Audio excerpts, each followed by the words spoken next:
کہ ایک دفعہ سوچنا چاہیے کہ اگر یہ بات میرے بچے کی ہوتی تو میں یوں ہی بیان کرتا، یہی لہجہ ہوتا میرا اس بات کو گفتگو کرنے کا جو میں کسی کے بارے میں اپنے گھر میں کر رہا ہوں، اور میں کہہ رہا ہوں کہ معاذ اللہ اس کے ابے نے حلال نہیں کما کے کھلایا اور اس کی اماں نے تربیت ٹھیک نہیں کی، تو یہ لوگ اس طرح کے یہ کیا انداز میں اپنے گھر میں اختیار کرتا ہوں؟ تو میرے نبی پاک صلی اللہ تعالیٰ علیہ وسلم نے تو کہا ہے مومن ہوتا ہی وہ ہے جو اپنے لیے پسند کرتا ہے وہی بھائی کے لیے بھی پسند کرتا ہے۔ کئی دفعہ میرا بچہ لائق نہیں ہوتا پر میری بہن کا لائق ہوتا ہے، لیکن میرے پاس وسائل ہیں اس کے پاس نہیں ہے، کیوں نہیں میں اسے اپنا بچہ سمجھ لیتا؟ کیوں نہیں میں کہتا کہ چلو میں اپنی کچھ چیزیں وہاں صرف کر دوں اور وہی آگے نکل جائے؟ نبی پاک صلی اللہ علیہ وسلم کی سوچ کیا ہے؟ بخاری مسلم میں حدیث موجود ہے، حضرت خالد بن سعید بن عاص رضی اللہ تعالیٰ عنہ کی ایک بیٹی ہیں، چھوٹی سی بڑی پیاری، نام ہے ام خالد رضی اللہ تعالیٰ عنہ۔ حضور کے پاس نہ کہیں سے کچھ کپڑے آئے، چادریں آئیں، بڑے پیارے کپڑے تھے، حضور نے صحابہ میں بانٹے۔ ان میں ایک شال تھی، چادر تھی، اس پہ خوبصورت رنگوں کی کڑھائی ہوئی تھی۔ تو وہ چادر جب نکلی تو لوگوں کو بڑی بھلی لگی، تو حضور نے فرمایا تمہارا کیا خیال ہے میں کسے دوں گا؟ تو صحابہ چپ کر گئے، بھائی ہم کیسے بتا سکتے ہیں کہ محبوب کی چاہت کیا ہے؟ حضور نے تجسس بڑھانے کے لیے کہا کہ تمہارا کیا خیال ہے میں کسے دوں گا؟ لوگ خاموش ہو گئے، تو فرمایا جاؤ کوئی ام خالد کو بلا کے لاؤ۔ ان کے نہ والد وہاں موجود تھے، نہ چچا موجود تھے، نہ خاندان کا کوئی لوگ موجود تھا۔ فرمایا اس بچی کو بلا کے لاؤ۔ بچی بڑی پیاری تھی، اکثر آتی تھی تو حضور کی پشت پر نہ مہر نبوت تھی، تو اس کے ساتھ کھیلتی تھیں، تو ان کے والد منع کرتے تھے یہ کیا کرتی ہو؟ تو حضور فرماتے تھے آپ چپ کریں، بچی جو کرتی ہے اسے کرنے دیں، اسے بلا کے لاؤ اس بچی کو۔ ان کے والد کو لوگوں نے جا کے کہا تیری بیٹی کو حضور یاد کر رہے ہیں، تو اپنی بیٹی کو گود میں اٹھا کے حضور کے پاس لائے۔ حضور وہ چادر گھر بھی بھیج سکتے تھے، پر حضور نے نا وہ بچی کو چادر اڑائی اور کہا ہاذا ثنا یا ام خالد ہاذا ثنا، کہا ام خالد دیکھو پیاری کتنی لگ رہی ہے بیٹا، اور تجھ پر جچ بھی کتنی رہی ہے، سونی کتنی لگ رہی ہے، اور تمہیں پیاری بڑی لگ رہی ہے۔ حضور نے وہ تحفہ دیا۔ پھر ایک موقع پر ایک اور تحفہ حضرت ام خالد کو دیا، اور وہ تحفہ دے کے حضور فرمانے لگے بیٹا اسے پہننا اور پھر پہننا اور پھر پہننا اور بار بار پہننا، اللہ تمہیں لمبی عمر دے، اسے پہن کے پرانا کرنا۔ حضرت ام خالد صحابیات میں سب سے بعد میں ان کا انتقال ہوا ہے، 90 سال کے قریب عمر ہو گئی تھی، پر کہتی تھی میں نے مدینے والے کا تحفہ آج بھی سنبھال کے رکھا ہوا ہے، کیونکہ حضور صلی اللہ علیہ وسلم کے جذبات اگر حضرت حسنین کے لیے ہیں، اگر اپنے عظیم عالی شان عظمتوں شانوں والے نواسوں کے لیے ہیں، تو حضور صحابہ سے پیار نہیں کرتے تھے، صحابہ کی اولادوں سے بھی پیار کرتے تھے، ان کی اولادوں تک حضور کی محبت کا یہ رنگ جاتا تھا۔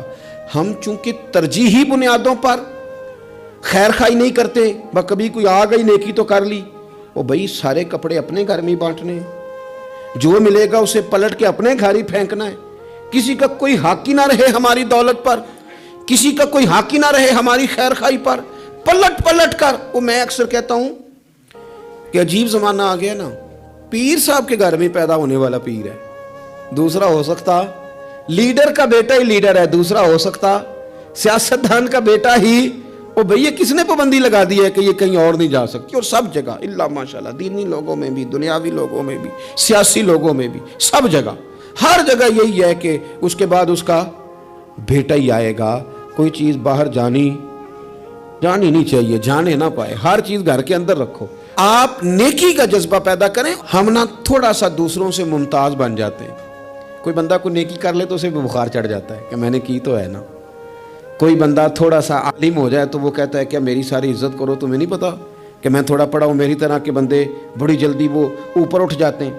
اسی طرح کا معاملہ افسر کا ہے، اسی طرح کا معاملہ مالدار آدمی کا ہے، خود اپنا اعزاز بنا لیتے ہیں۔ رسول پاک کی یہ شان ہے کہ اللہ نے انہیں نبیوں کا امام بنایا ہے، اور بعد از خدا بزرگ توئی قصہ مختصر۔ حضور روٹین میں تو بیٹھتے تھے، جمعے کا خطبہ دینے کے لیے تو منبر پہ آتے تھے، پر باقی صحابہ کے اندر مل جل کے بیٹھتے تھے، مل جل کے۔ ایک جہاد تھا، صحابہ کہتے ہیں واپس آ رہے تھے تو رستے میں رکے، کھانا کھانے کا ارادہ بنا، تو ظاہر ہے کھانے ہوٹلوں سے تو ملتے نہیں تھے، پکانے ہی پڑتے تھے، تو کھانے کی تیاری ہونے لگی تو کچھ لوگوں نے کہا کہ ہم گوشت صاف کرتے ہیں، گوشت بناتے ہیں، کچھ نے کہا کہ برتن میں صاف کر کے اہتمام کرتا ہوں، کسی نے کہا کہ میں بعد میں بانٹنے کا تقسیم کرنے کی ڈیوٹی لیتا ہوں۔ سب ڈیوٹیاں لے رہے تھے، تو حضور بھی بولے فرمایا تم نے اپنے اپنے ذمے کام لے لیے ہیں، میں اس طرح کروں گا لکڑیاں اکٹھی کر کے لاؤں گا تاکہ آگ جلا کے روٹی پکائی جا سکے۔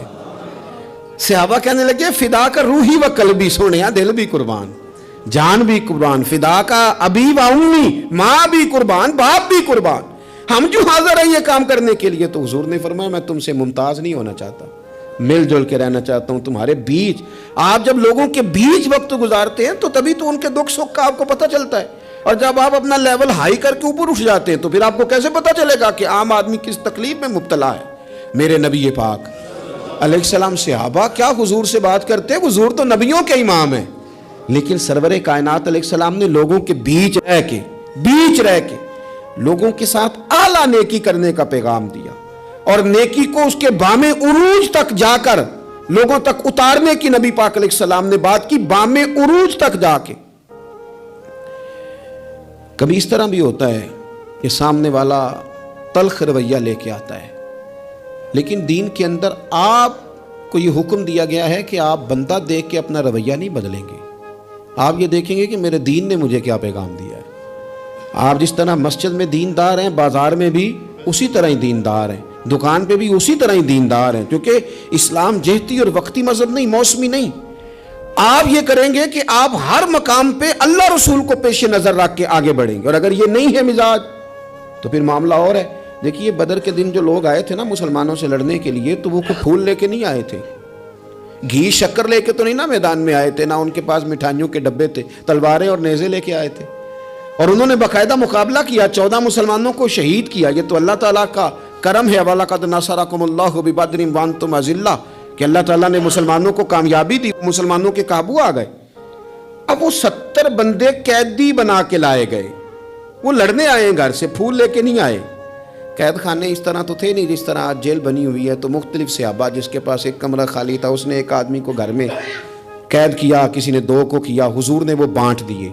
حضرت مصعب ابن عمیر رضی اللہ تعالیٰ عنہ کے بھائی ابو عزیز بھی کافروں کی طرف سے لڑتے ہوئے آئے، اور باقاعدہ جھنڈا تھامے ہوئے تھے، آگے تھے، سپہ سالار بنے ہوئے تھے، وہ بھی قیدی ہو کے آئے۔ تو ایک انصاری ان کے ہاتھ باندھ رہے تھے، تو حضرت مصعب ابن عمیر قریب سے گزرے، فرمانے لگے ذرا زور سے باندھنا، اس کی ماں کے پاس بڑے پیسے ہیں، چھڑا لے گی فدیہ دے کے۔ تو ابو عزیز کہنے لگے مصعب تو میرا بھائی ہو کے اس طرح کی باتیں کرتا ہے؟ تو فرمانے لگے تجھے کس نے کہا کہ میں تیرا بھائی ہوں؟ میں تیرا نہیں بھائی، میں اس انصاری کا بھائی ہوں جو میرے مدینے والے حبیب کا کلمہ پڑھتا ہے، میرے رشتے اسلام کی بنیادوں پہ، یہ میرا بھائی ہے، اور زور سے باندھنا اس کو، چھڑا لے گی اس کی اماں پیسے دے کے۔ وہ کہتے ہیں میں ایک انصاری صحابی تھے حضرت ابو یسر رضی اللہ تعالیٰ، ان کے گھر میں قید تھا، زیادہ باتیں نہیں حضور نے بیان کی، بس ایک بات کی، فرمایا بھائی قیدیوں سے اچھا سلوک کرنا۔ کن سے؟ قیدیوں سے اچھا سلوک کرنا، بس حضور نے کہہ دیا۔ کہتے ہیں میں جن کے گھر قید تھا وہ غریب آدمی تھے، عرب میں کوئی بندہ تھا جو شام کو روٹی کھاتا تھا، اناج ملتا نہیں تھا، غریب لوگ کھجور کھا کے دودھ پی کے سو جاتے تھے، روٹی جب آتی تھی تو بچے دلچسپی سے لپکتے تھے کہ کھانا آیا ہے، روٹی آئی ہے۔ کہتے مجھے حضور نے جس گھر میں بندہ ہوا تھا، نبی پاک کی نصیحت تھی لوگوں کو کہ قیدیوں سے اچھا سلوک کرنا۔ ابو عزیز کہتے ہیں کہ حضرت ابو یسر رضی اللہ تعالیٰ عنہ جن کے گھر میں قید تھا، وہ سویرے مزدوری کرنے جاتے، شام تک محنت کر کے 2 روٹیاں کما کے لاتے، لیکن وہ 2 روٹیاں مجھے کھلا دیتے، اپنے بچوں کو کھجور اور دودھ پلا کے سلا دیتے۔ میں ان سے کہتا یار میں تمہارا قیدی ہوں، کوئی مہمان تھوڑا ہوں، اور پھول اور گھی شکر لے کے نہیں تلوار لے کے لڑنے آیا ہوں، یہ تمہارا کیا رنگ ہے؟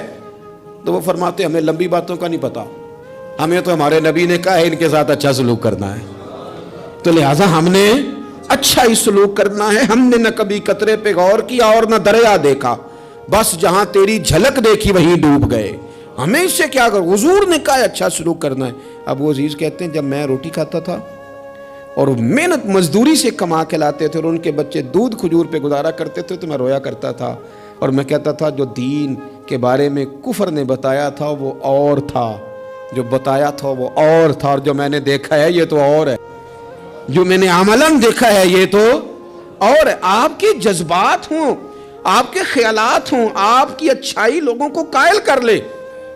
دیکھو میرے عزیز، آ جاتے ہیں لوگ ان کے ذہن بنا دیے جاتے ہیں. لوگوں کو کہا جاتا ہے مولوی خطرناک ہوتے ہیں, یہ بڑا ڈرونا سبجیکٹ ہے, اس کے قریب نہ جانا. کہا جاتا ہے کہ جناب ہو دیندار طبقہ, کیا کریں اس نوجوان کو پتہ ہی نہیں بیچارے کو, اس کو جس طرح کسی نے گائیڈ کیا اس طرح وہ گائیڈ ہو گیا. اب اگر آپ کے جذبات بھی اس کے لیے جارحانہ ہوں گے تو اسے پناہ کہاں ملے گی؟ آپ کو اس کو بتانا ہے کہ بات کچھ اور ہے, رنگ کچھ اور ہے, تجھے جو پڑھایا گیا ہے وہ بات اور ہے اور یہاں وہ رنگ اور ہے.